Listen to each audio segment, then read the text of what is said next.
Carl Jung believed that madness isn't always the enemy. Sometimes it's the soul's desperate attempt to heal itself. But what truly pushes a mind over the edge? Jung believed that what drives people to madness is a profound and violent imbalance within the psyche.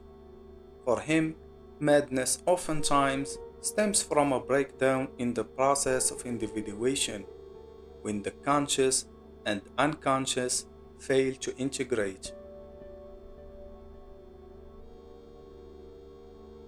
Ignored parts of the self, or what Jung called the shadow, build pressure until they erupt, meaning when an individual's conscious attitude becomes too narrow, rigid, or detached from their inner life, the unconscious will try to compensate.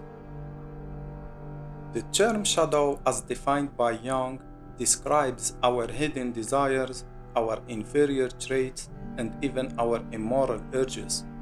Your shadow side represents your darker and primitive impulses that exist in your unconsciousness. Suppressing the shadow may lead to a lack of self awareness, and it will leak out in ways that are more harmful. That's why Jung advised us to know our shadows for a more balanced and wise human beings. In a neurotic state, unconscious complexes, which are emotionally charged ideas or memories, are relatively autonomous. But in psychosis, Jung described a more extreme dissociation where these complexes become completely disconnected from consciousness. Each complex lives in existence of its own, and the ego can't hold the personality together anymore. This will manifest as the split of figures that torment the ego in schizophrenia. Jung said that the fear of going mad is a primitive fear, and that individuals who actively fight against their own unconscious impulses and correcting influences are more likely to become overwhelmed.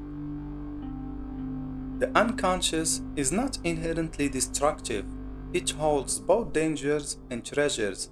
The key is to face it and integrate its contents rather than repressing them. Jung viewed madness as a transformation. He said, a psychosis can sometimes be a breakthrough rather than a breakdown. His own personal crisis is documented in his Red Book. He saw it as a necessary journey to confront the madness within and emerged with a renewed sense of purpose and a deeper understanding of the psyche.